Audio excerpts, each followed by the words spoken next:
Blacks in Technology. Blacks in technology. Blacks in technology. Blacks in technology. Blacks in technology. Blacks in technology.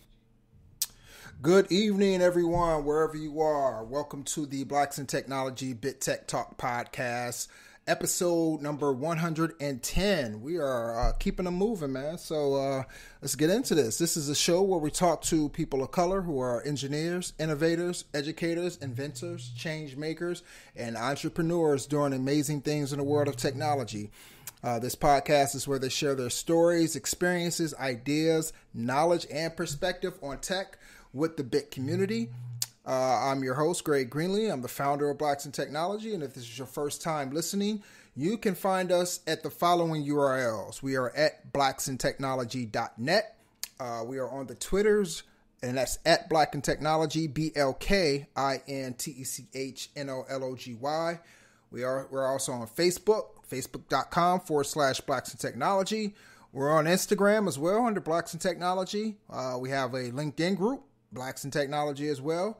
And we do have a growing Slack channel. We're close to 1,300 members on our Slack channel. So if you go check out blacksintechnology.net, at the bottom you'll see a link for Slack, which will take you to an invite form.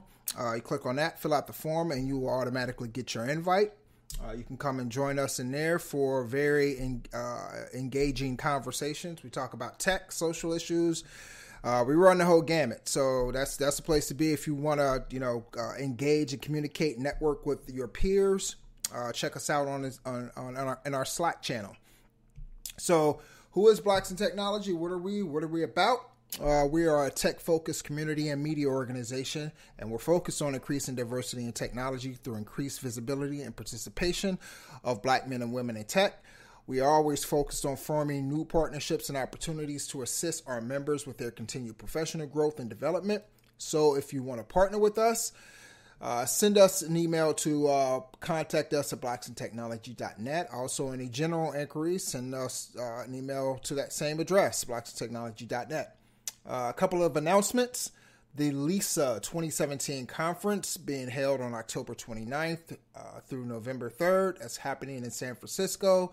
We have given away several conference passes to select Bit community. So we sent out those emails this week. So congratulations to the three recipients of the conference passes. That's happening again October 29th, through November 3rd in San Francisco. One more thing. So HBCU.VC, that's ran by Hidea out in San Francisco. She's the co-founder of Black Founders. And we are co-hosting, I should say, an event at Covo at 981 Mission Street in San Fran. This is happening next week, October 11th from 6 to 8 p.m. This is a co-hosting event co-hosted by Black Founders, Blacks in Technology, and it's going to feature Monique Woodard, a venture partner at 500 Startups. I know a lot of you, if you've anywhere in tech, if you probably heard of Monique and the wonderful work she's doing over at 500 Startups. I'll be there, so I'll be in San Francisco next week.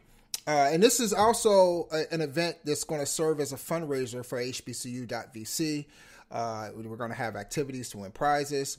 And so if you don't know about HBCU.VC, this is an organization started by Hidea. Aims to increase the racial diversity in venture capital. This program, inaugural program, works with students at historically Black colleges and universities to prepare them for careers in tech and venture capital. All proceeds from this event will go to support the Student Fellowship Program. So like I said, once again, Monique Woodard will be there. I'll be there. Should be a good time. Come on out. And again, that's October 11th, 6 to 8 p.m. Pacific time at Covo, 981 Mission Street, San Francisco. All right. So I want to introduce our guest this week on the show, on a podcast, Mckeever Conwell. Mckeever is a software developer and an entrepreneur out of Baltimore. He was part of the NewMe Accelerator, and he was later named Entrepreneur in Residence. I'm going to let him talk more about his story, but I do want to welcome Mckeever Conwell to the show. Welcome, Mckeever. How's it going? Thank you for the welcome. Thank you. Definitely appreciate you coming on, and we're gonna share your story and share your experiences, and you're gonna drop some knowledge to our listeners. So I'm ready for this, man. You ready? I'm ready, man. I'm always ready. Excellent. So tell us a little bit about yourself. Where you're from. Tell us about your education, and let's go from there. So I'm from Baltimore, Maryland. I wasn't born here, but I was raised here. I've been here pretty much all my life. Education-wise, I went to Morgan State University, a local HBCU here in Baltimore. It's one of two HBCUs in Baltimore, actually.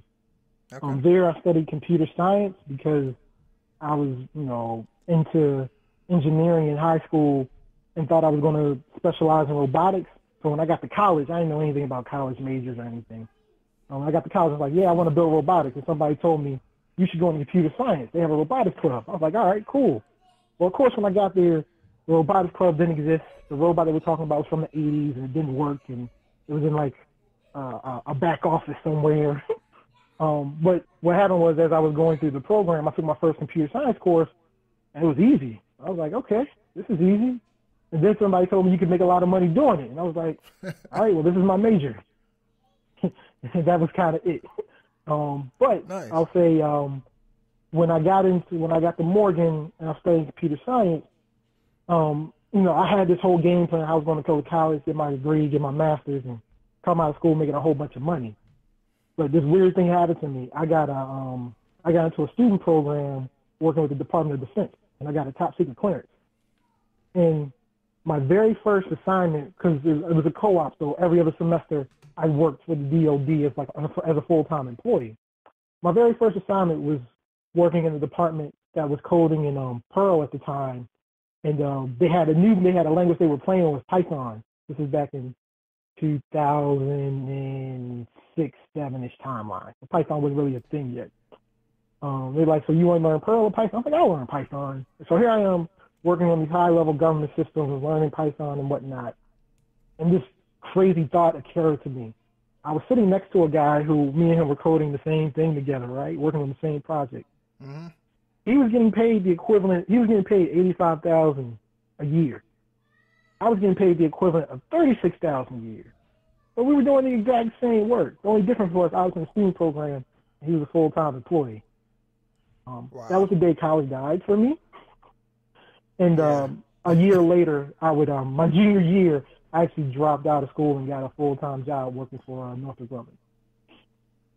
Wow. Disparity much? Right. I'm like, hey, I can do the same thing he can. I'm just in the student program. Right. Do I really need my degree to do this? So I don't know if that was the smartest decision, but it happened. Right. Yeah. So you talked about being interested in robotics, and going into college. You were wanting to get more into the robotic side of things. How did you get into tech previous to that? Like what piqued your interest? Just kind of as a young man, as a teenager. How did you come across technology and find that it was something that you were interested in? Yeah, I guess I've always been somewhat of a nerd, and the starting point for most nerds in computer science is video games, right? You play a bunch of video games and you want to go build video games when you grow, right? Right. That's always like the starting point, right? But really what happened was I got into a middle school. My middle school was a magnet school here in Baltimore, and they had this magnet called Computer Applications in Math and Science or whatever. And so this has to be in 1996. In 1996, I'm in middle school, and I had this teacher, Mr. Davis. I'll never forget him, because at the time I didn't realize it, but he was actually a software engineer who would quit his job to become a teacher. And the only reason I know that now is because like the stuff he would tell us about like makes sense to me now, having been an engineer, having been a software engineer. Okay. But like, I'm in 6th grade, and this man is introducing us to robotics. So like Lego had these robotics sets at the time. This is like the precursor to Mindstorms. And so in 6th grade, he's bringing out robotics tools and kits for us to play with. And he's having us build magnetic levitational trains and coming up with these intricate designs and teaching us about CAD. And he ended up being my teacher for that engineering course all through middle school. And like by my senior year, me and 2 other guys from my class did this a competition that was connected to NASA, where we had to create a drone that would go across a fictional portion of the moon. So we had to build out this kit of the moon and create this drone that had sensors on it. It could navigate through this portion of the moon without getting stuck, right? And so like I'm in 8th grade doing that. And so from that point on, I was hooked. Like I got hooked at a really early age. And it's all, thanks to that one teacher, really. And that led me going to a magnet high school that had a magnet in pre-engineering. So I happened to when I was in high school, I was the only kid on my football team who was also part of the magnet, the gifted and talented classes, right? I was the one smart jock all through school, right? That was always a weird thing. But that's how I got hooked. It really was, being influenced at such an early age. And what I love about that story is something we were actually talking about in the Slack channel today, in a Bit Slack channel, and it's about exposure, right? And even just having that one person in your life give you a little bit of guidance and give you that exposure to technology, piqued your interest and allowed you to explore it and see whether or not you liked it and continue with it. And that's something that I think is really important, especially for our youth.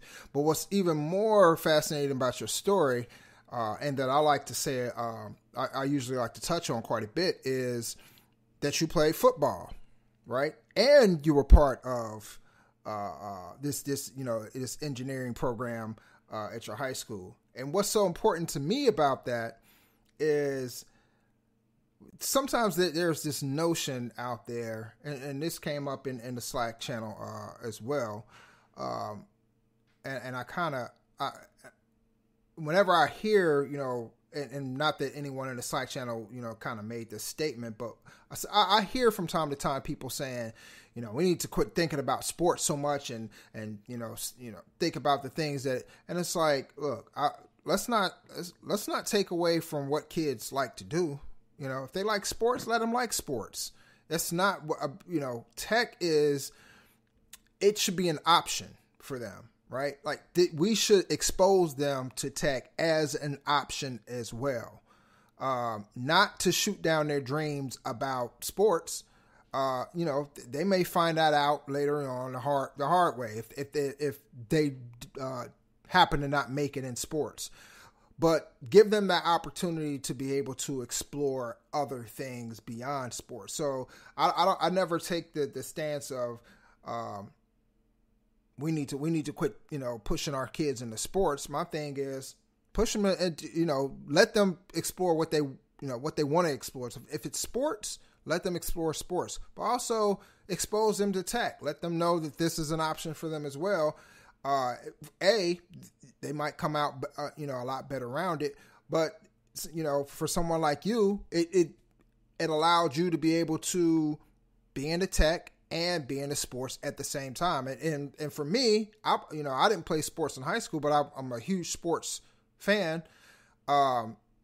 And I still play basketball right now. It's one of those things to where, I played a lot growing up. It's one of those things where it was a passion of mine. I loved going outside. I loved playing basketball. I loved being in rec leagues and things like that.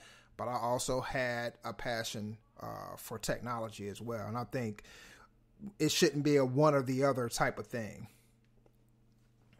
And what I love about that is what you talked about, the exposure, right? Like, there's this huge push to get all these kids into coding, in the tech, in the STEM, and that's awesome, right? But really what the push should be, it should be to expose your kids to as many things as possible and let them find what it is that they love and they want to do. Yeah. It shouldn't be hard and fast that you need to do this. Because one thing I tell people who ask me, like, how do I learn to code? I want to learn to code. Like, fundamentally, at the basics of coding, there's really a lot of math. It's mostly algebra, right? And so, like, if you're not a fan of math or algebra or logic in that kind of way, then this might not be for you, and that's okay.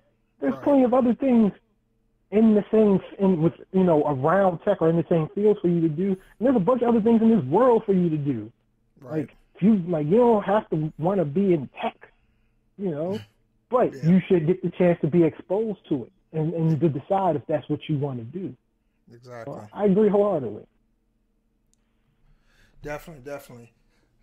So thanks for sharing that, that part of your history with us. I want to talk about, fast forward to NUMMI Accelerator. Everyone kind of knows about the NUMMI Accelerator, started by Angela Benton and Wayne Sutton.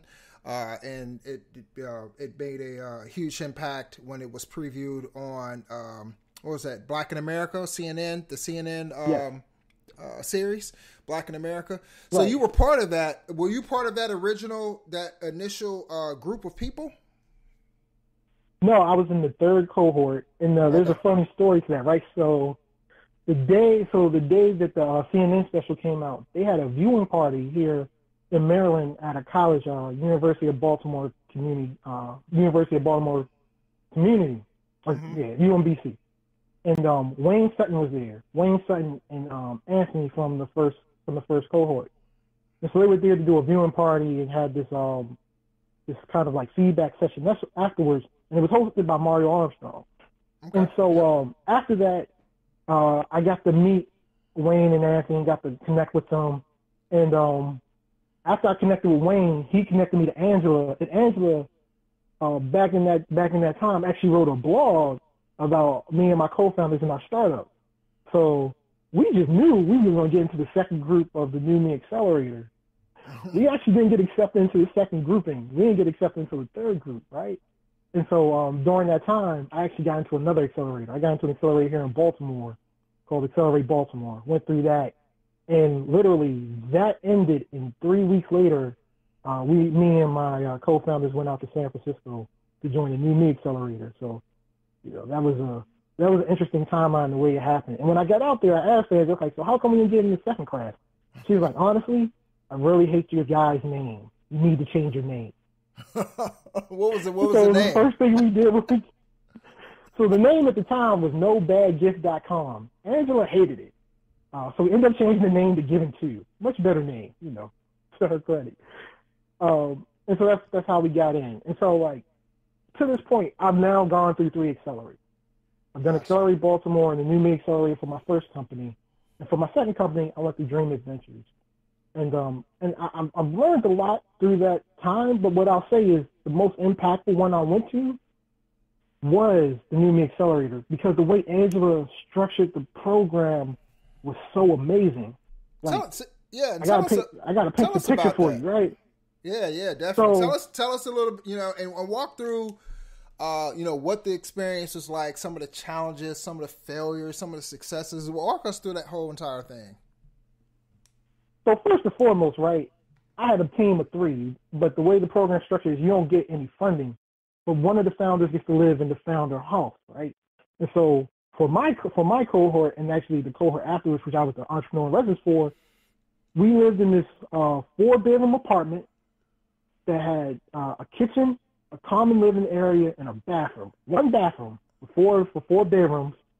There were 8 people in the apartment, and we all slept on these IKEA bunk beds, right?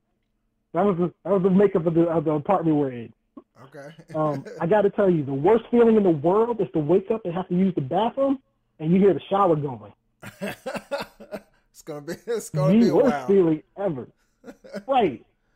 And there's some basic foods in the house that got replenished every month, but that was pretty much it. And then the office that we worked in was about maybe a little less than a half a mile up the block, so you can easily walk through it. But here's the weirdest thing, right? If you ever go to San Francisco, you'll notice there are no black people there. All the black people are across the bridge in Oakland. But there's one exception. There's this one little portion at the southernmost tip of San Francisco called Bayview, where for about a good 3 or 4 blocks, it is nothing but black people. That's where DC Accelerator was. And the one part of San Francisco where you could find black people that nobody knows about or ever comes to. Really interesting. Right. But, and so, you know, that's where the location was. And where we were, the office space was really a converted kind of large hangar, really. It was like this big, huge open space. And Angela had all these ideas of how she was going to change the space around because, you know, she's crazy creative, right? There was this gigantic open space that we were working. So we would go there every day to work. And my 2 co-founders had to find their own living space out there in San Francisco, which was interesting. And, you know, the craziest part about that was, you know, when we went through our first accelerator, the week before our first demo day, one of my co-founders got married. 3 weeks later, we were moving to San Francisco for 3 months. So he waited a month to stay home with his wife. You know, he's newlywed, and then he moved out to San Francisco with us. Needless to say, that was a very trying time for him. You know, he's a newlywed, and his wife is back here in Maryland, and he's in San Francisco working, you know, 20-hour days. You just got to paint that picture. That's like that was a rough time for all of us. I mean, because like we would go to the office, and like there would be days Angela would leave and she would come back, and me and my co-founders still being there. She'd be like, "Did y'all leave? Y'all need to sleep?" And it's like, "Nah, we grinding, right? We grinding." And so it was a great place to be. And just being in San Francisco, you get to leverage all that. But the most profound thing about it was the way she structured it, in that Monday, Wednesday, and Friday, you did what you needed to do. You do your work. But Tuesday and Thursdays, we had mentors come through and guest speakers. And the way it was set up was every Tuesday and Thursday, we would have 2 to 3 mentors come in, do anywhere from 20 minutes to 1 hour sessions, which each one of the companies one-on-one. So every Tuesday and Thursday, you met with 3 people, and these could be engineers from Facebook. The first engineer from Dropbox was a black dude. It could be another successful entrepreneur. It could be a VC. Like, it could be the head of business development from Path or Twitter. Like, all these amazing people would come in every week, and you get 20 minutes to an hour with each of them, right? Every single week. So if you take Tuesday and Thursday, that's 6 different people every week that you with high level experience were giving you advice, right? And that was amazing. And then to cap it off, every Tuesday and Thursday we would have speaker dinners. And the speaker dinners would be for the heavy hitters, right? And so, like, my very first week in San Francisco, our speaker dinner was with Eric Ries. This is, like, right after the Lean Startup came out. Like, he's sitting at a table full of minority entrepreneurs telling us a story and taking our questions. You know, we had speaker dinners with... How intimidating is that? It's probably more intimidating for him than for us. Like, honestly. Like, because he's a superstar, so I'm there, like, at least for me, I want to soak it up, right? You know, we had speaker dinners with Ben Horowitz, Mitch Kapoor, you know, people like that. But the one that sticks out to my mind and struck me the hardest was when we had Ken Coleman come speak to us. So I don't know if you know who Ken Coleman is, or for the listeners. But if you don't know who Ken Coleman is, go Google this dude right now. Huh? Yeah. I've heard of Ken Coleman. Yeah, so, like, I had never heard of him at the time. This is 2012. And he has far more articles and things about him now. But, like, back then, I had never heard of him. And I was so furious that I hadn't. Because he's like the Black Bill Gates of Silicon Valley. Right. This dude was Ben Horowitz's mentor. This man was old enough to be this is an older black man, old enough to be my grandfather. Mm-hmm. Telling me the stories about how he came up in Silicon Valley and giving me advice about the up-and-coming technologies. Like, just think about this. An older black man, old enough to be your grandfather, sitting there telling you what's going to be the next hot thing in technology. Schooling you to the game. Yeah. Like that was mind blowing to me, right? And meeting him left a really strong impression on me. And so, like I said, every Tuesday and Thursday, we met people like that, and you got to soak up so much. I mean, I learned pretty much my entire strategy behind cold email marketing from the head of business development of Path. He came in and was talking to us, and he just kind of had some throwaway comments about how he does his business development, and I thought what he was saying was a bunch of BS. That night, I tried some of his techniques and cold emailed the head of business development at Zynga. And Zynga at the time in 2012 was like a big deal, right? Right. The dude at Zynga wrote me back the same night. I was like, yo, what just happened? And I'm already in San Francisco, so I could set up a meeting and go meet with him. That was crazy, right? And so the New Me Accelerator was by far the best accelerator I ever went to, just because it quickly allowed me to build this network and meet all these amazing people. And, a lot of them who I still have relationships and connections with to this day. That's why I met Marlon Nichols. Like, to this day, like, I still have the ability to hit Marlon up with the email and get on a call with him. Like, that would have never happened without me. Right. And so that was really profound. But, it was still a struggle, right? So, me didn't give us any funding. So I'm living in this apartment with all these people trying to find my way through Silicon Valley without any real money in my pocket. Getting back and forth from meetings got tough from time to time. Right. There were a few meetings where I couldn't afford the cab ride, so I just had to make that walk. Even if that meant, that was a 3 or 4 hour walk, that's what was going to have to happen. Just have to take a change of clothes with me so I wasn't sweating through my clothes by the time I got there. Wow. So, and big up to Angela Benton, and Wayne. I don't think he's with Numi at the anymore, but they both started that accelerator and grew it. And what's Numi doing right now? Is it still around? Yeah, Numi's still around. It's based out of Miami now. Okay. The structure's changed a bit, so it's not these living cohorts. It's more virtual cohorts in these week-long sessions where you can go to Miami for a week and get some of that intense coaching. Gotcha. But it's a different model. Yeah. But there's some real reasons behind it. Right. Angela has some really good reasons behind it. That's Mama Angela to me. So all the respect in the world to that woman. Yeah. I wouldn't be where I am today if it wasn't for her. And Wayne, Yeah, definitely. Wayne was there at the beginning. Now Wayne's running Tech Inclusion, doing the Tech Inclusion conferences all around the country now, and what that brother's been able to do is amazing. Yeah, I applaud. Here's the thing. What I love about their stories is,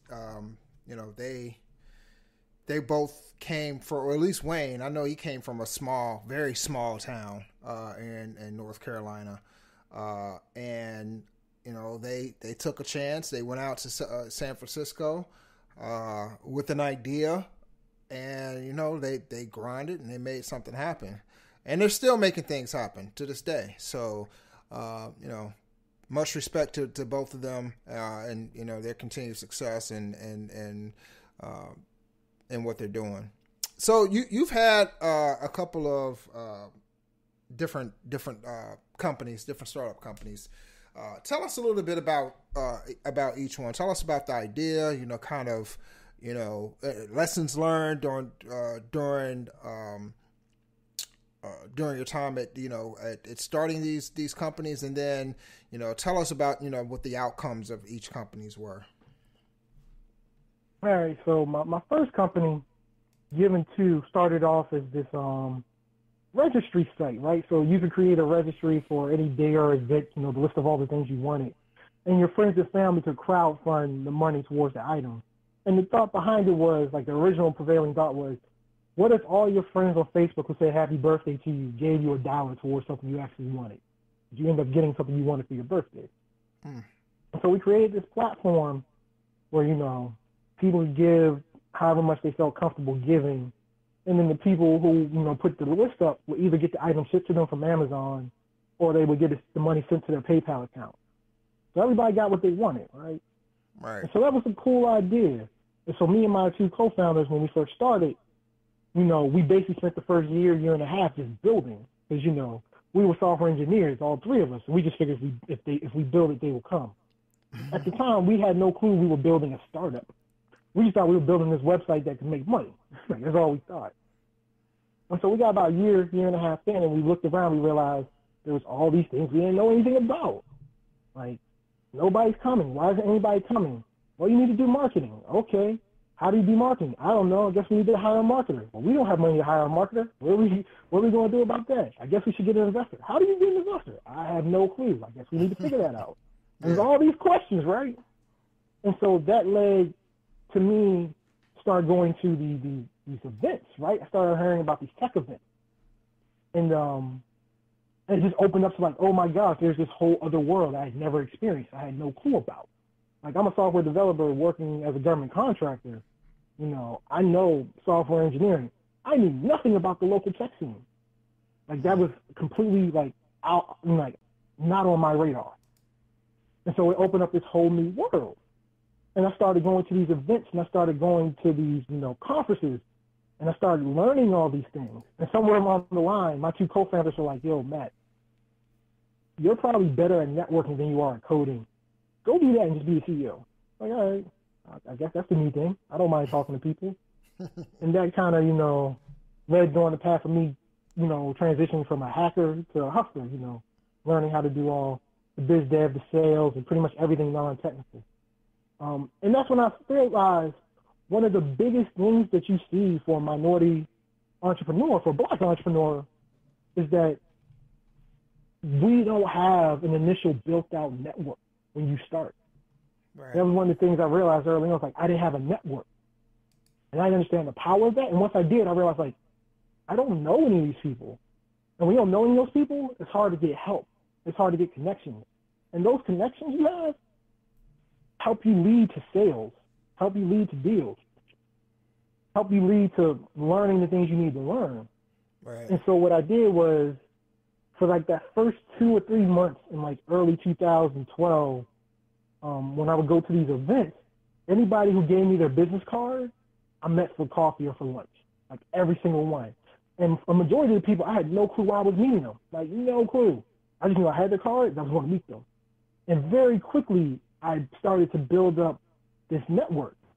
And then as I started going to more and more events, I would see the same people over and over and over again. And then it's this weird thing in the tech scene where if you go to enough events and you see the same person and you've had a beer with them once or twice, you're now like friends. You have like all these pseudo friendships with all these people you meet. Right. Yep. But those things lead to real connections that move your company forward. And so I had to learn that and had to go through that. And then I had to learn what it meant to, how you get users.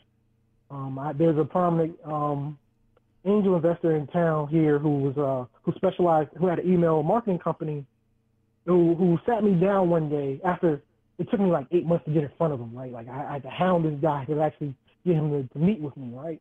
And so he sat me down one day, and while we're talking, he literally pulled out his computer and showed me exactly how he got his first 100 customers cold tweeting people, how he would search on Twitter and just cold tweet people. So what I did was I would go on Twitter and search for people who were saying, happy birthday, or it's my birthday, or my birthday's coming up. And I would just tweet them like, hey, your birthday's coming. Make sure you put your wish list up on our website, right? And that's how we started getting our users. One interesting fact, though, around that time, 2 Chainz had put out his song about all I want for my birthday is a big booty girl. And so I was like on Twitter, I would see just massive amounts of people tweeting about that like every single day for months. It was very interesting the way that played out on Twitter. I got to learn a lot of stuff about America doing all that. Right. It was interesting, right? I got some stories about that. But anyway, so we're building this company, and we found out it was in this segment called social gifting. So social gifting was becoming a thing at that time. The problem was when we got to San Francisco and we thought we were going to try and raise money and stuff, social gifting had become a term. There were a lot of people doing it. It was like its own industry.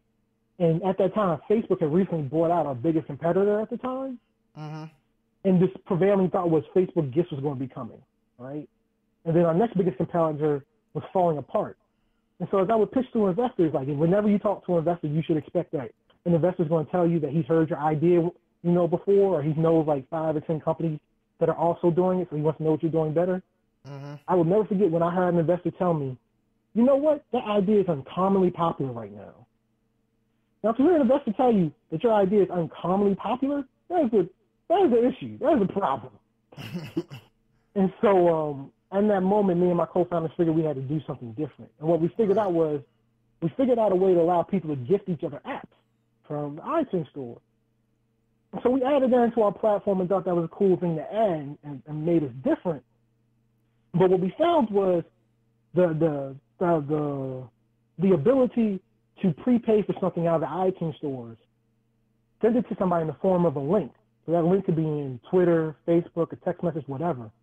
And then when they click on it, that app or song or album or movie just downloads to their phone without them going through the app store was really unique and different. Whenever we would demo it for people, they would like perk up. And you could see genuine shock on their face, like they had never seen that before. Right. And so clearly as a founder, you got to listen to the market at some point. And we pivoted to a company that just did that. And we started working with marketing firms, companies that specialize in rewards and loyalty points and things like that, where we would facilitate the distributing of these digital goods in the form of a link that would just download to your phone. And that became the transition that Give and To would go on to. And we would run that company for about 4.5 years, and we eventually ended up selling off our technology to a Fortune 100 company. So very nice. That was a win, right? But I would say, like, during that process, one, we didn't get as much as we probably should have for the technology, right? And part of that had to be, our naivete and, not being well versed in negotiating those kinds of things. Yeah.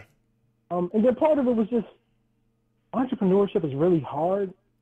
The team was pretty beaten down at that point. We had gone a long way just to get to that point where we were starting to see some like actual revenue coming in.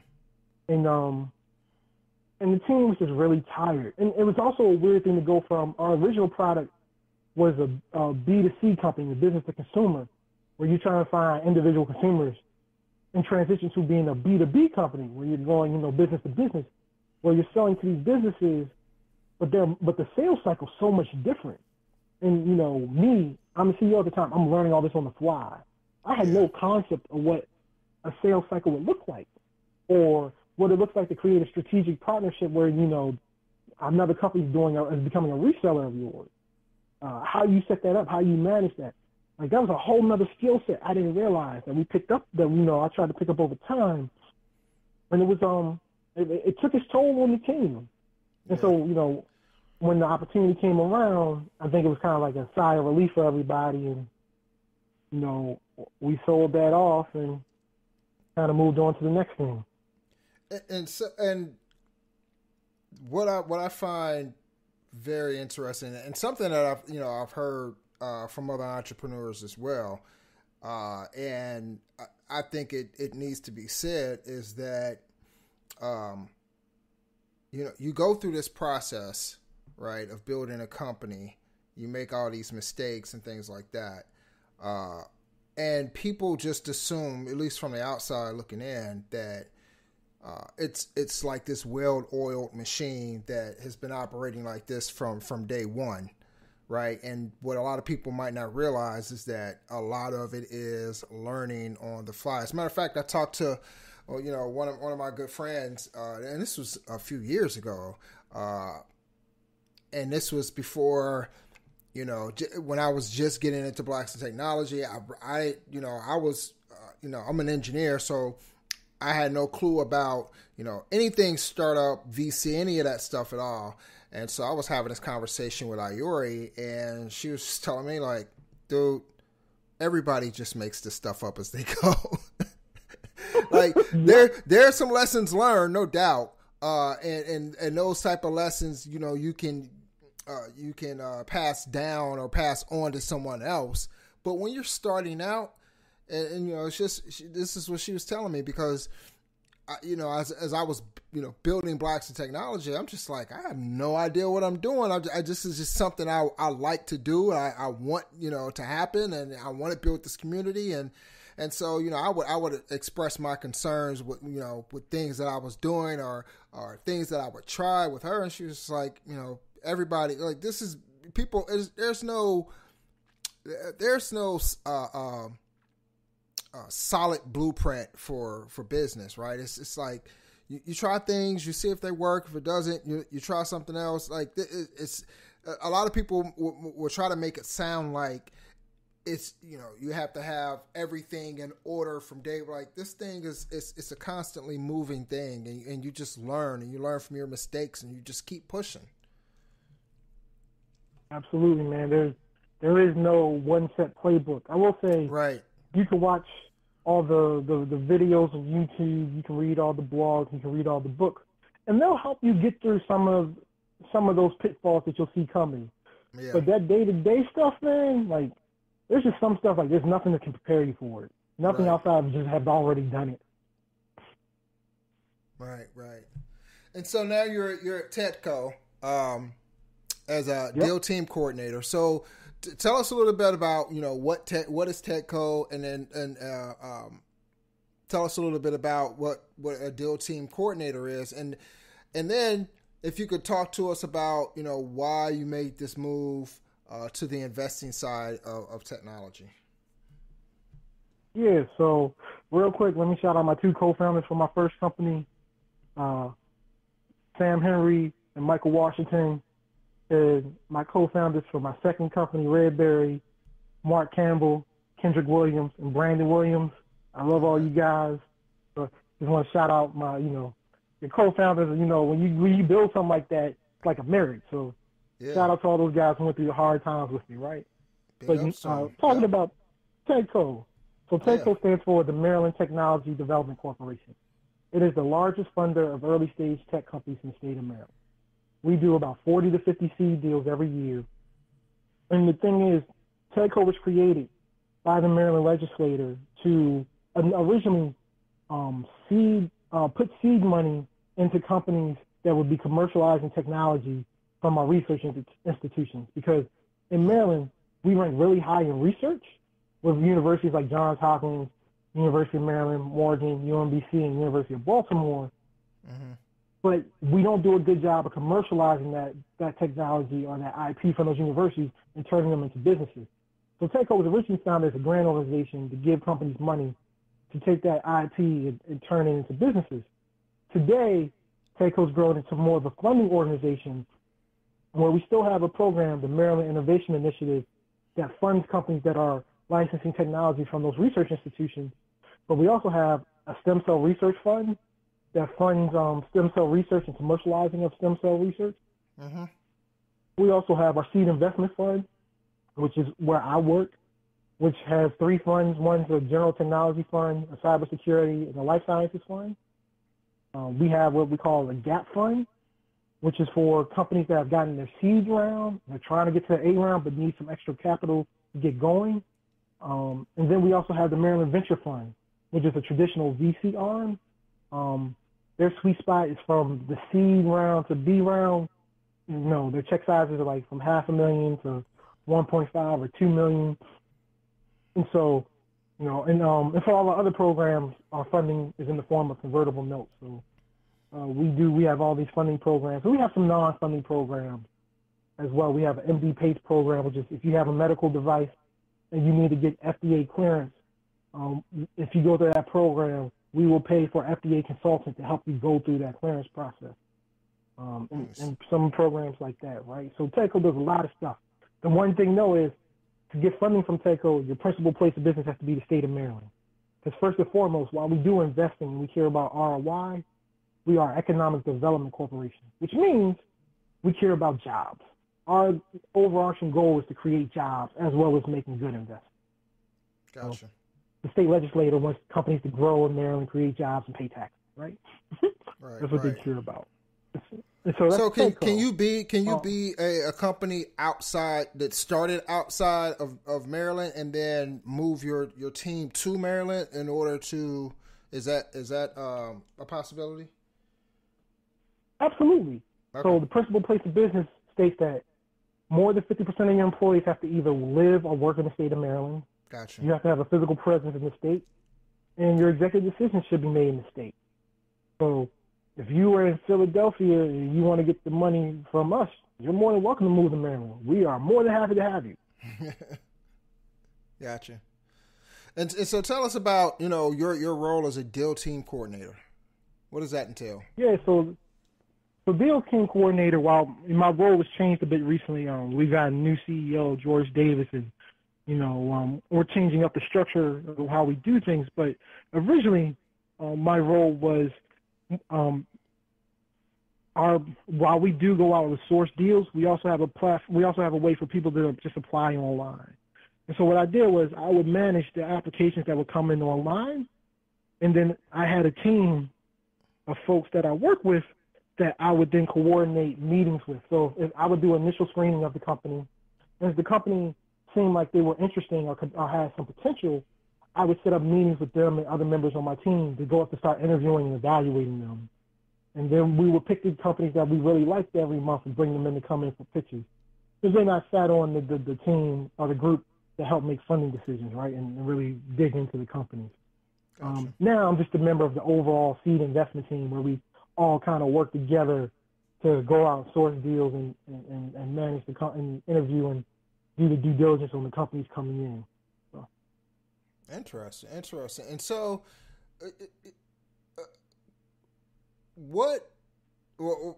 being on the side of investment now, I mean, you kind of had this insider's perspective, right? That most of us aren't privy to. So tell us about some of the things that you have learned since you've been at Tedco that you weren't aware of as far as like the inner workings of investment since you joined the company. I think so. The thing I've learned being on the inside, investing, I think we make it more complicated than what it needs to be. Investing, for the most part, is just pretty simple, right? When you break it down, at the end of the day, investors care about making money. They're taking other people's money, and in my case, it's taxpayer dollars, and they want to see some return out of it, right? And the only way an investor gets a return is if there's no liquidity there, at least the type of investing I do. So that means either your company gets acquired or it goes public. That's the only two ways I, as an investor, see a return on the investment that I made, right? Mm-hmm. And so when you frame it like that, there's a certain type of company I'm going to look for that I think has the potential to get there. And when a company comes to me, basically what they want to do is build a story around, I have this black box. It's kind of cool. It's very different, unique, but it's this black box. I as an investor might understand some of the nuts and bolts on it or why some colors are different here and there. But at the end of the day, it's this black box. And what you want to show me is like, hey, I have this black box. I put a quarter in, and $1 comes out on the other side. Okay. Well, then take my money and make more dollars come out on the other side, right? Right. That's what investors want to see. And I think there's this the narrative around raising money is like, there's all this money to be made, and raising money should be easier than it is. But no, raising money just in general is just hard. It's hard for everybody. That's the baseline. Now, if you're hooked into certain networks, or you come from certain backgrounds, or you have certain friends, then yes, raising money may be slightly easier. But on the whole, as a general statement, raising money is really, really hard. Mm-hmm. And when people start talking about raising money, I don't think people always understand what it is that investors care about or how investors think. And I see it all the time. And I remember being there myself, because you hear investors all the time say, early stage investor, early stage investor, early stage investor. But what does early stage really mean? I don't think people ever ask that question. Right. And so if you think about it, right, if you want to just find the lowest baseline for like early stage institutionalized or professional investors, right, it's typically not going to be when you have a prototype or a product and you haven't gotten into the market. You're usually too early there, right? And it's certainly not going to be where you have your idea. Yes, there are ways to get funding for that. There are some angel investors who will be crazy enough to give you their money. But generally on the grand scale, that's not how it works. And so if you're just going to put some baseline numbers out there, right, for the earliest of investors, at the like earliest and seed stage investors, like for you to even start having the conversation, you're probably going to be looking at doing $10,000 in monthly recurring revenue, or 150,000 in annual recurring revenue, and that's just at a point where you're now doing just the bare minimum for us to even start having a conversation. But when you tell people that sounds like a lie, and it is. But that's what early stage means. Early stage isn't about the stage of your company; it's about the stage in your revenue and your revenue growth. So I've come to understand that people really don't understand what these terms mean and what investors are looking for and thinking about. And it ends up causing, it causes hurt feelings and angst and anger sometimes, because you feel like I've worked so hard. I've already put 2.5 years into this company. I've already poured all my money into this company. I finally got my product. I finally got some users coming in. Right. You say you're early. Isn't where I am early? And it's like, yeah, but you're too early. And too early isn't about all that work you put in. It's about the amount of revenue you're generating at this point.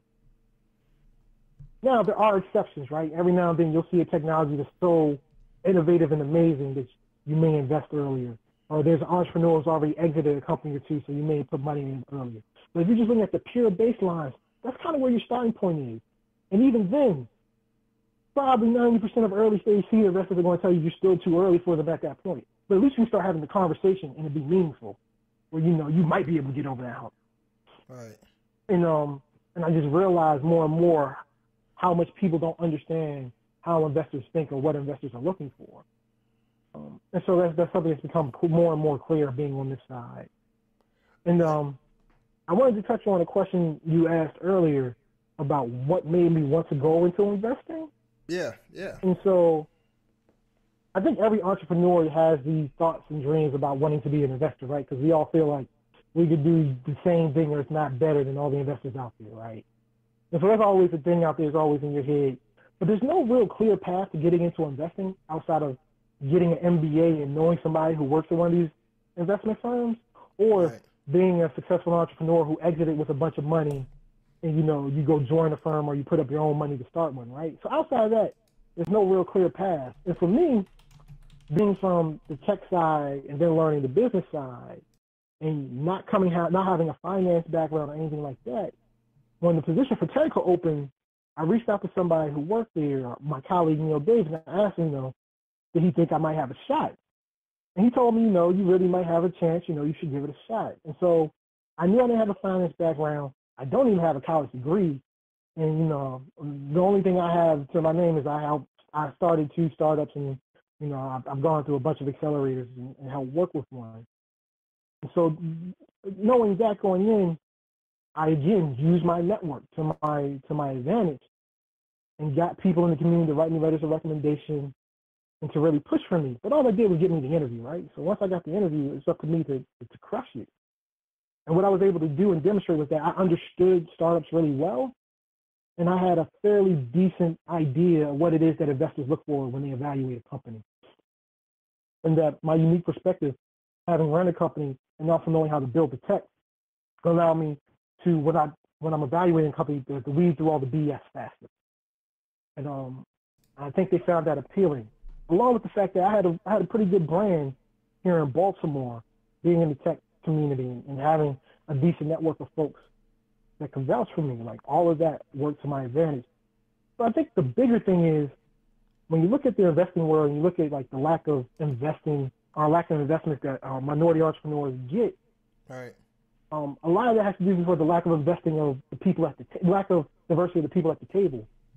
Because the same reason why less black founders get funded and black startups get funded, it's the same reason why less black people get these jobs at these big tech firms. Because when you go in for that interview or when you go in for that pitch, after you go through everything you did, if there's anything off, right? But that person can look at you or say something like, you know what? that wasn't the best, but there's something about him. There's something about her that I really like. We'll give him a shot. And what they're really saying is, there's something about you that reminds you of them. They see themselves in you. Well, if I don't look like you, you can't see yourself in me. You know, I'm a large black guy with dreadlocks, right? It's going to be hard for you to see yourself in me, right? Right. And so when somebody can't see themselves in you, they can only go on the baseline. They can only go on like their baseline targets that you have to hit. And so that means if there are any of those baseline targets that you don't hit, well, then you go to the wayside. But when there's some kind of connection they can have with you, then they can kind of skew some of those baselines so they can allow some of those things to slide because they see something in you, right? And so I thought there was some power in me being able to have a voice on that side of the table. And what was really unique about the time that I joined Tedco, I know we're running short on time, but I want to get this out. No, we got all the time in the world, man. We don't have a time limit here. Oh, perfect. Yeah. But at that time, Tedco was going through this process where they had recently had a third-party organization do some research on them. And what they found was, for the most part, Tedco was doing a really good job, and it was looked really favorable in the community, was doing a really good job investing in women entrepreneurs and things.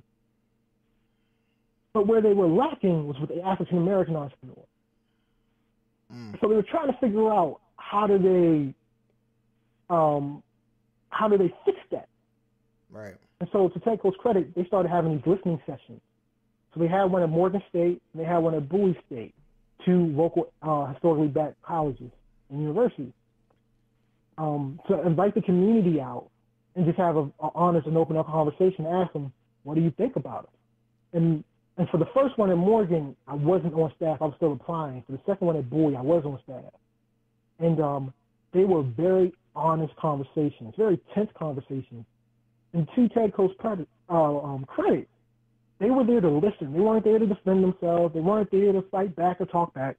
They were there to really listen. And I give our president, John Watson, all the credit in the world, because he literally heard all of these people out who attacked Tedco with some very serious claims.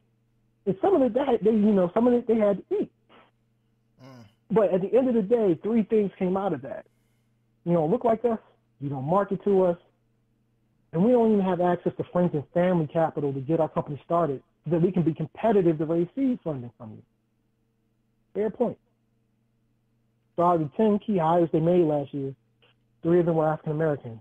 Myself, my colleague Angela Singleton, and our new Chief Marketing Officer, Tammy Thomas.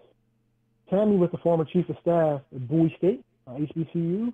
She also worked at UMBC and helped them launch their cybersecurity incubator they have there.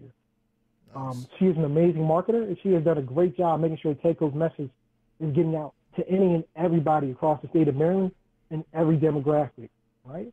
So, she took care of that marketing piece. My colleague Angela Singleton is a successful entrepreneur who created a footwear technology that was sold very heavily in Asia. She also has a master's in engineering, I believe, from Cornell, and she has an MBA from Yale. Extremely qualified woman. I'm lucky to work with her every day. And then myself. So 3 very qualified individuals that just happen to be African American that they added to their staff. And then, with Tammy taking on CMO, being very intentional in the way she was doing her marketing and sponsorship of things. But then there was this lingering thought about friends and family capital. How do we get into that? So Tedco was doing some thinking around the idea, and what we came up with was this program that we started called the Minority Business Pre-Seed Fund, which is a partnership with Harbor Bank Community Development Corporation. So Harbor Bank is a black-owned bank here in Baltimore who has more recently started getting more involved with the local tech community. And is also in the process of building out an incubator on the top floor of their headquarters here in downtown Baltimore. And so when Tedco approached them about it, they agreed to be 50-50 funding partners for this new fund. And so we basically created a program where we were going to take, over the course of a year, 10 African-American-led startups and give them $40,000 as early as the idea stage all the way up to the prototype stage. So literally as early as you just have an idea there on a piece of paper, all the way up to you built something, but you're still trying to figure out how to get users so you can be competitive to raise seed funding. Now, this is a space where you don't find investors because it's so risky. Right. But we have this thought process that if you give these entrepreneurs some capital and give them some real support that doesn't have a time limit to it, you can raise the potential of successful outcomes. And so every company we fund ends up getting they get mentorship. We do bi-weekly roundtables where they all get to meet, share what's going on, and get to have guest speakers, something I picked up from New Me, right? Mm-hmm. And we're in the process of building our online educational platform that does some basic entrepreneurship 101 teaching, right? And so we're putting all these resources around these companies to help them grow and increase the amount of companies that we can see come through our pipeline to potentially go on to fund money from our seed fund. Right. And then go on to raise other additional capital. And I manage and run that program. And, I am extremely lucky to work in an organization that had the ability and the thought and was okay with the risk of putting a program like that together. Yeah. Like, just think about what I just said. I work for a state-run organization that allowed us to create a program that was catered towards minority founders. Like, it's a fund catered to more minority founders earlier than any other program's going to do. Like, we invest in companies earlier than even accelerators will touch them, right? Right. That's amazing. In order to, to get the funding, all you do is you fill out an online application, about 30 questions. The top 20 of those go on to outside reviewers. Those are reviewers from around the country who are experts in startups. Right. And then from there, the top 10 come in for interviews. And so we pick 2 to 3 winners every quarter. And the response to that's been amazing. And, hopefully we're able to prove out this model here in Maryland, and so that you can see this happen in other places around the country. But I really think that this is a viable model, and you could really make something happen with this. So. Excellent. Yeah, I mean, I remember we connected on Facebook when that was just starting up, and I'll be honest, for me, I always, here at Blacks in Technology, we're a platform to feature Black men and women in tech that are doing, tremendous things in the industry. So I was more than happy to post that and to give it some promotion. But I'll be honest, like, I didn't fully understand what was going on, and so when I seen it, I was just like, $40,000. That's not enough money for a company. But now that I you've explained it a little bit more, and on top of that, you were explaining early stage investment earlier. That cleared everything up for me. So yeah, I mean that sounds like an excellent model. I know that we have a couple of things here in Cincinnati, and I know Candace Peters. I don't know if you know her or not. She's actually heading up. I want to say an incubator or accelerator. I can't remember which one. I kind of use those terms interchangeably, even though that's probably not the way to do it. But I do know that she started a program here, and it was due to there's a huge firm here that is in charge. It's pretty much kind of like Tedco, what Tedco does. And we were running into the same issues as well as far as funding minority entrepreneurs. And when I say minority in this sense, I'm talking about Black men and women founded startups. They were doing.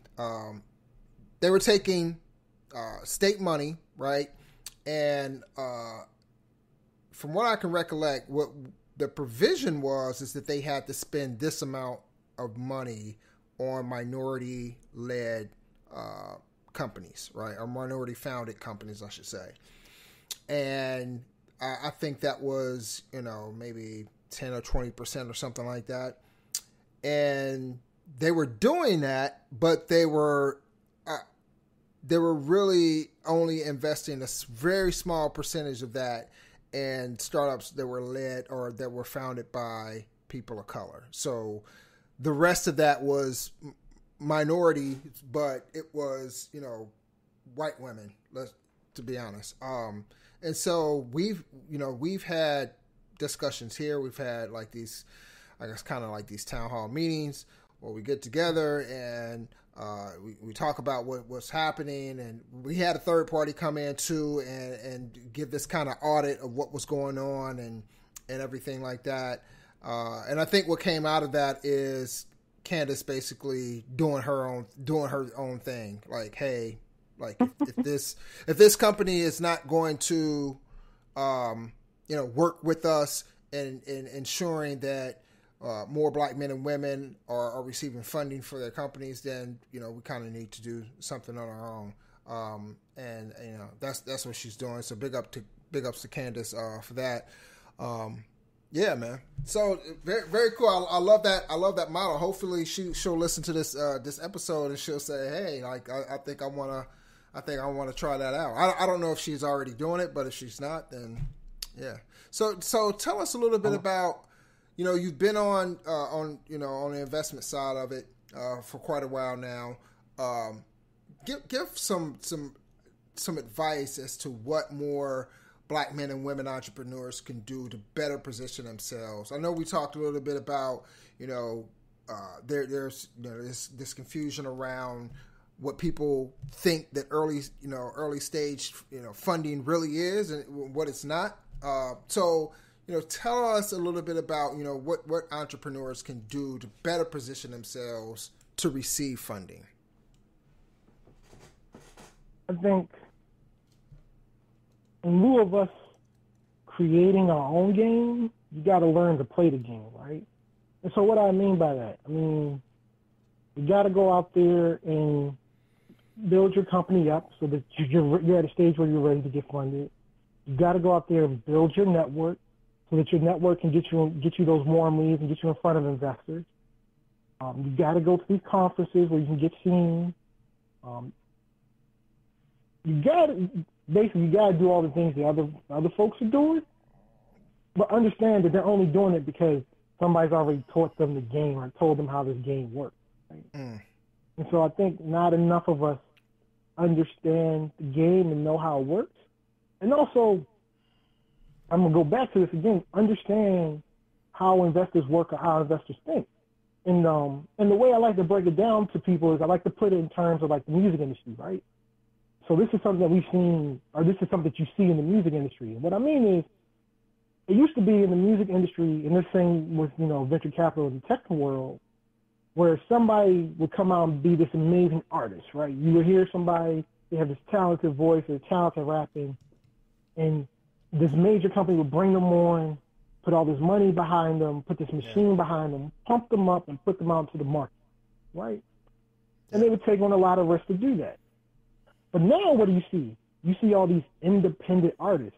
But really what they're saying is, or really what happened is, all the majors said, we're not going to take the risk. We want you to go out there and use all these tools available to you now because the internet allows you to do all this easily. Go out there, create your own following, get yourself on the radio, get your own little tour going, have some merch already selling, already be generating some revenue. And once we feel like you have a big enough buzz already, we'll give you a distribution deal and help push you a little harder. Great. In that case, the artist is the one who's assuming all the risk. And so the artists feel like, yeah, I get to own all my stuff, but really you're doing more work and you're taking on more risk. And the majors are taking on less risk and spending less money doing it. But they're still making a bunch of money on the other end, right? Right. And so venture capital is fairly similar, right? In the 90s and early 2000s, you saw more people getting investments at the earliest stages. Why? Because building a company was so much more expensive. You had to pay for your own servers. If you were building a tech company, you had to pay for servers, right? Yeah. You don't do that now. AWS, for real cheap, get your stuff up and running. You can scale and everything, right? Yep. And so now the onus is more on you to start getting those customers and generating that revenue. And so understanding that that's the game and that's the bar, because venture capital is also really competitive.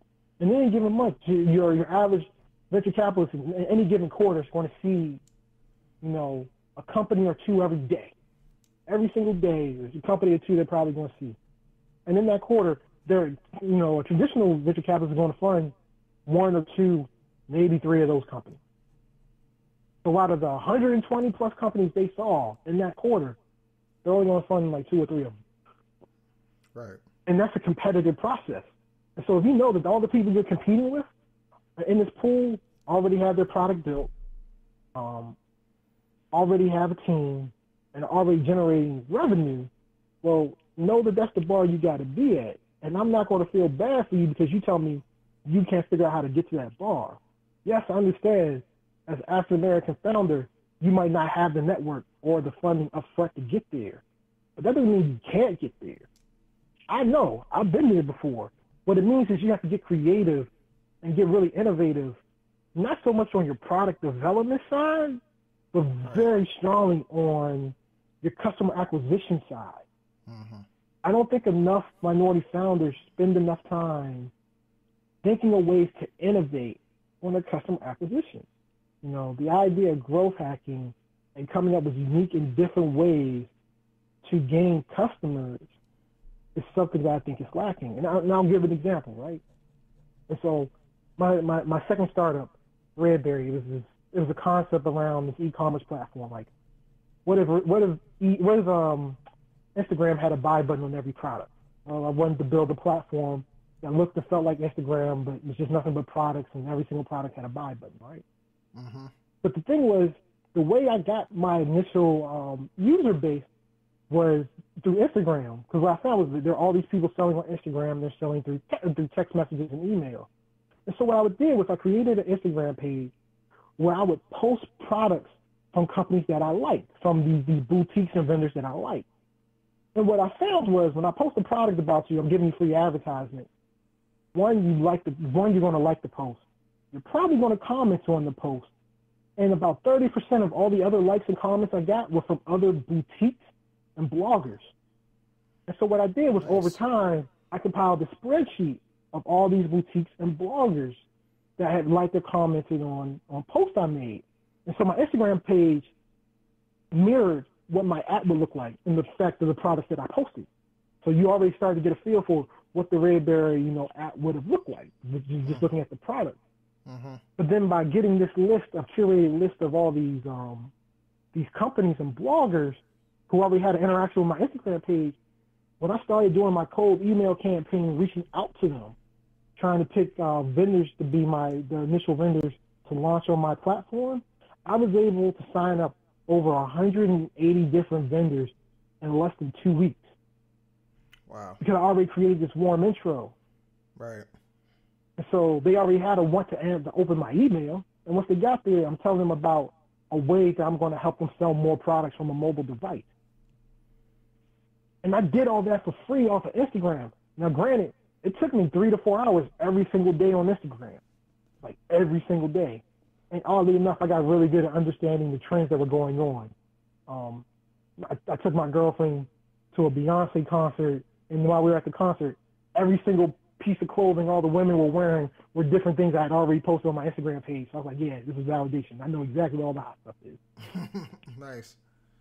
But I got really focused on trying to innovate and be different on my customer acquisition strategy to move that forward, because I already knew that the only way that my app was going to get funding was I was going to need to have enough interesting vendors that were going to keep people on the app long enough scrolling, and to have good enough products that were going to make people want to make impulse buys, and then generate enough revenue coming in.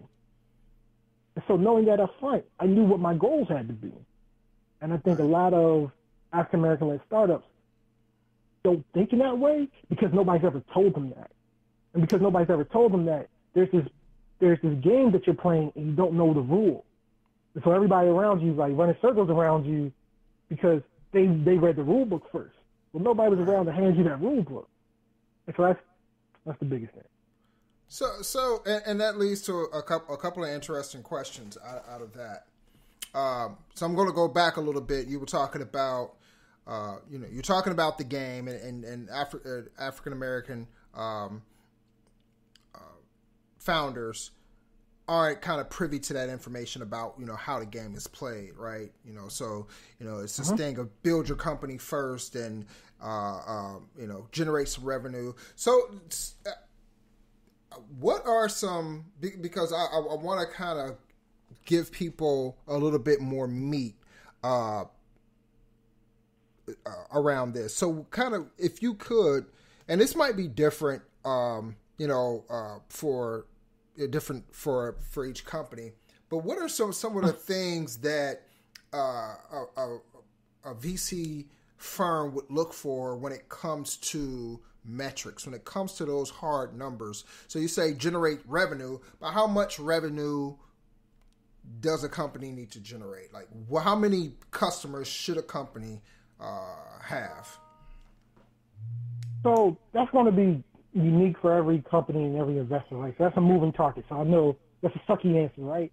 Right. So if you're just looking at like some baselines, right? Right. So, well, one, when you cover the metrics you want to hit on are the metrics that drive home or increase your bottom line. So if the amount of users on your app isn't what increases your bottom line, well, then that metric is, a vanity metric. The real metric for, an app that may have a lot of users, but the way they generate revenue is from sales and transactions. Well, the thing I care about is how many transactions are you doing and how is that amount of transactions growing month over month and quarter over quarter. That's what matters. Not the amount of users, because if your user base is growing, but the amount of transactions you're doing isn't, I mean, your company's a stalled company. They're not growing, right? Right. So understanding very acutely which metrics are the ones that affect your bottom line.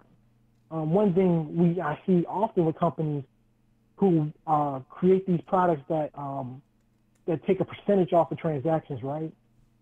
Well, it's not about how much money is flowing through your product. It's about how much you're gaining in transactions, right? And if you figure you're taking 5% on every transaction, and your average transaction is $50, what you're taking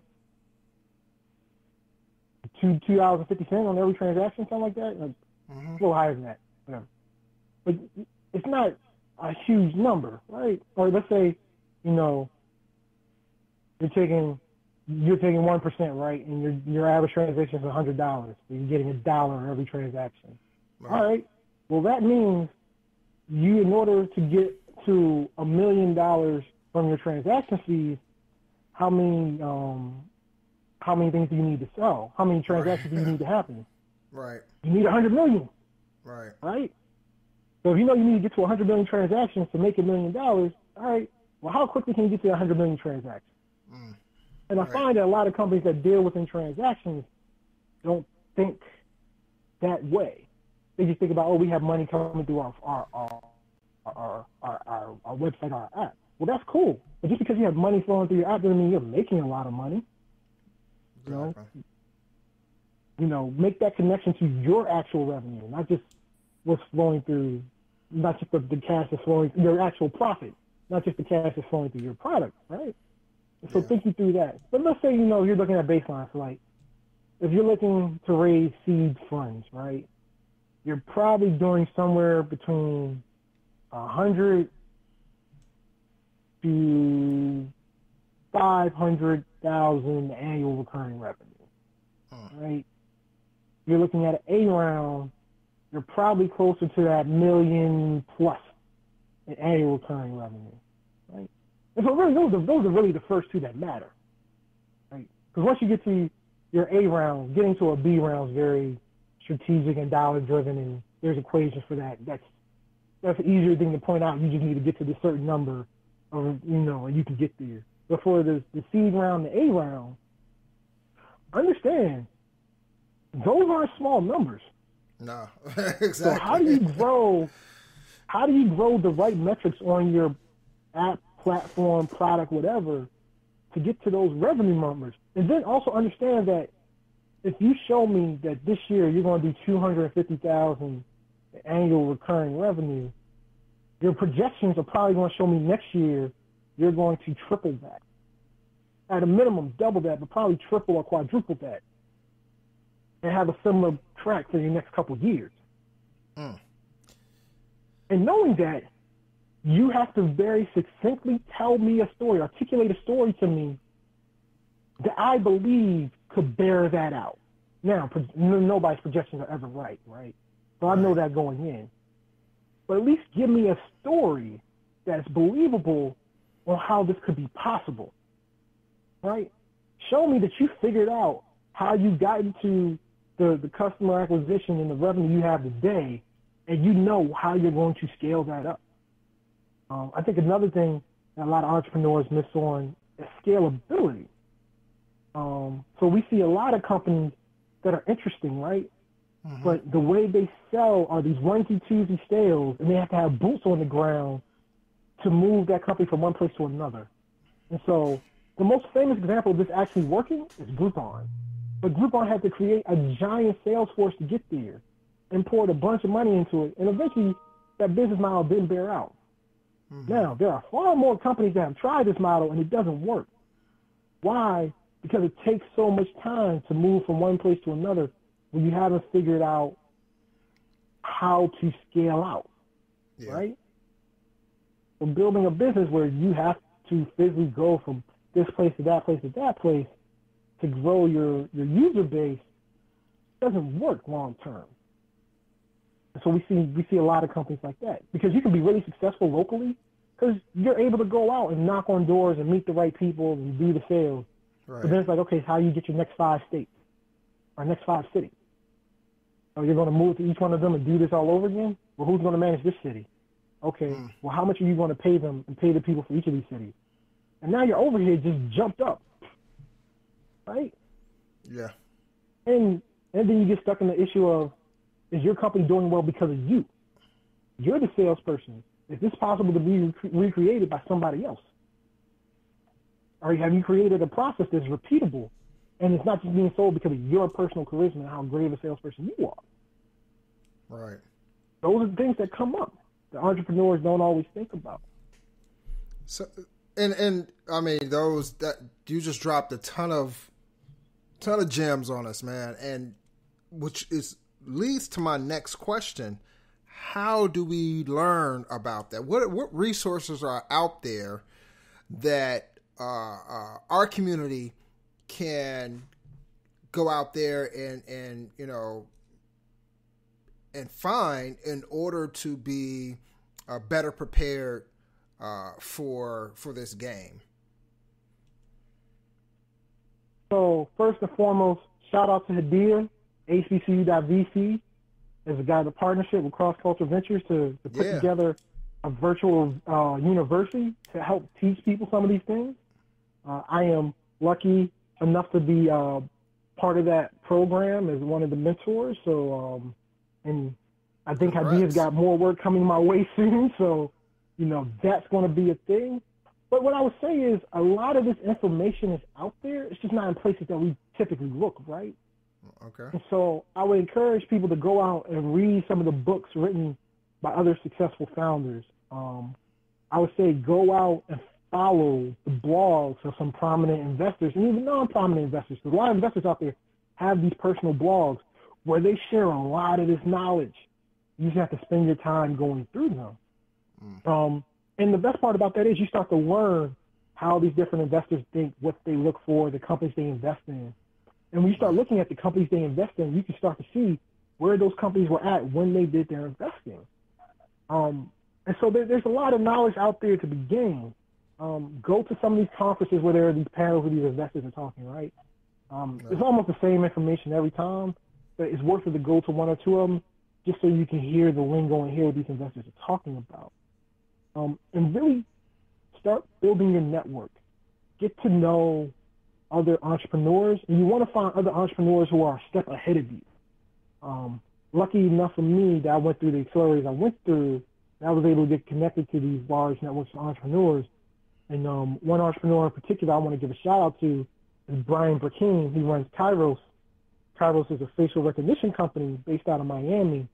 And he's currently in Morgan Stanley's multicultural incubator in New York.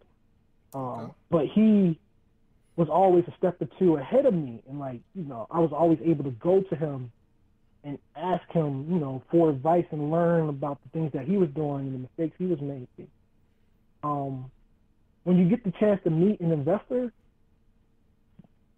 try to learn more about what it is they look for, why they invest, how they invest, and what are, you know, their some of their baselines, right? And they'll tell you it's a moving target. So a better question would be like, so what was kind of like the revenue the last 2 or 3 companies you invested in were making?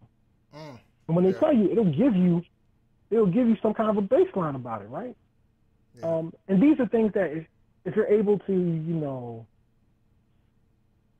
get a chance to interact with them or interact with somebody who knows them, you know, it's this whole networking game. You'll learn quite a bit, right? And also learn that investors, you know, when you meet investors, a lot of it's relationship building. So it's not uncommon for an investor to meet a company and get to know a company, follow a company for 12, 18, 24 months before they make the investment. But understand, once you made that connection with that investor, they're now watching you. So every quarter, every 6 months, they're going to want to get that update. And when they get that update, they're going to want to see that you made progress. They're also going to want to see that you hit the milestones that you told them you were going to hit, right? And they're going to watch that stuff. Nice. And so you have to be proactive in reaching out to them and staying and keeping them engaged. And you also have to make sure that the milestones you set and the things you told them you were going to do were going to be realistic. Because if they weren't, and these investors start getting updates from you, and you're missing the mark on all the things you said you were going to do, well, that's not going to look good for you, right? Right. So yeah. Well, man, I have to tell you, I mean, that was some incredible information. And I love the parallel that you made between that and the record industry, and even some of the stuff you just said. I mean, it kind of mirrors that exactly. Like, you know, as far as people have this impression about, you know, getting into, you know, startup life and things like that, they have this kind of facade of what they think it is, and it probably isn't that, right? So, you know, for instance, I mean, you're talking about a lot of stuff that people need to do even before they even think about getting funding, and a lot of people think that you're just going to walk in with an idea. As a matter of fact, I had a friend, you know, who approached me about an idea, and you know, he thought that he was just going to get funding. Like, hey, I got this idea, you know, can you help me kind of flesh it out and then, you know, get funding from it? I'm like, hey man, that's not how it works. And even at that point, like I didn't have an idea at this level about what I just knew that he didn't have a fully fleshed out, not just an idea, but an idea of how things worked. Right. So, you know, just from what you're telling me and all the information that you're giving us here, I mean, there's a lot that goes on similar to there's a lot behind, you know, the music in the music business. There's a lot of stuff that people don't see that happens that when you get into it, you have this wrong impression about, you know, I just drop the next single and it's going to blow up and that's just it. It's like, no, that's not. There's a process for this entire thing, right? And you know, you just gave us a lot of information about, you know, kind of this early stage about what people need to be doing in order to even prop their company up for even a VC to even maybe take a look at them, right? Like there's a lot of stuff that companies need to do beforehand, before a VC even takes a whiff of what they're offering. So, you know, I definitely appreciate you giving us that information. And, you know, shout out to Hidea and what she's going to be doing with HBCU.VC, and you know, congrats on you being part of that entire organization. You know, I've been following what she's been doing, and you know, her progression with HBCU to start up to what she's doing now, and you know, I think it's much needed. So tell us before we get out of here, you know, what's next for you, and how can people get in contact with you?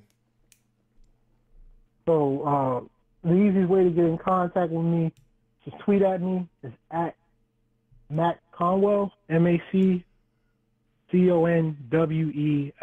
Just tweet me. I'll get back to you. I'm fairly accessible. And really what's next for me is continuing to do my work I do at Tedco, to continue to, you know, be supportive and be somebody out here who's doing what I can for the culture, right, and to really prove out and grow this minority business pre-seed program that I'm doing.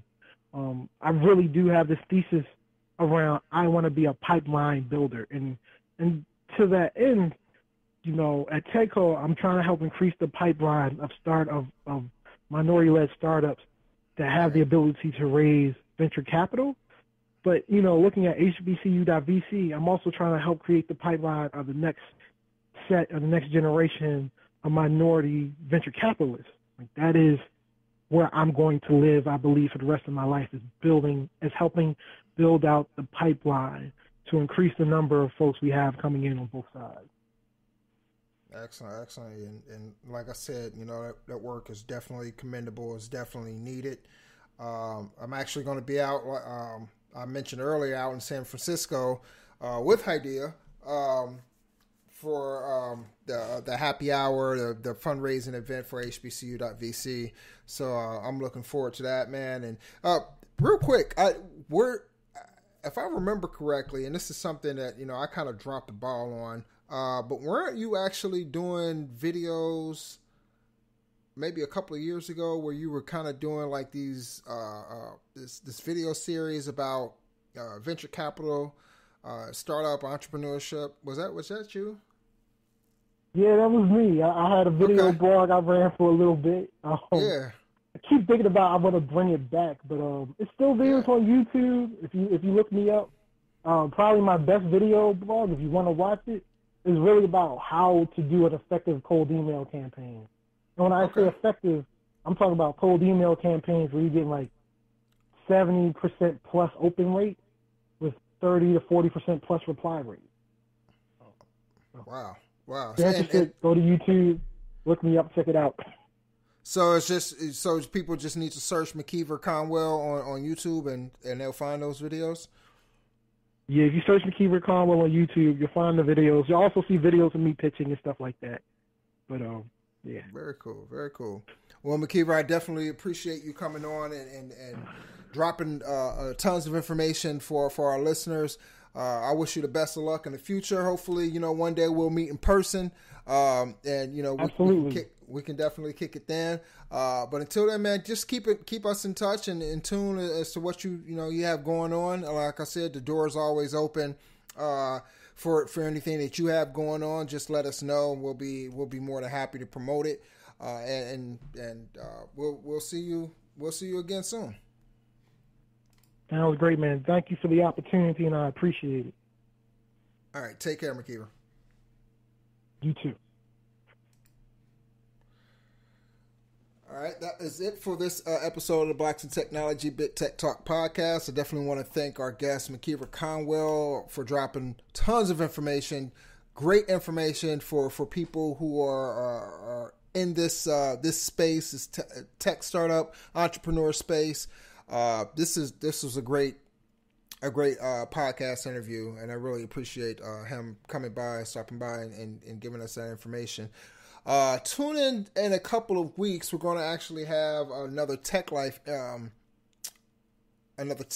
video, and we're going to have Ayori Selassie and Tamika Reed. They've been on podcasts previously, but we're going to talk about negotiating 101. So this is going to involve people who are looking to bolster their negotiating skills when it comes to anything, really, jobs or whatever. So tune into that. I think that's going to be in a couple of weeks. We'll have something posted on the Blacks in Technology site. And that is it for this episode of Blacks in Technology Big Tech Talk Podcast. Thanks again. And remember, tech yourself before you wreck yourself. Take care. Blacks in Technology. Blacks in technology. Blacks in technology. Blacks in technology. Blacks in technology. Blacks in technology.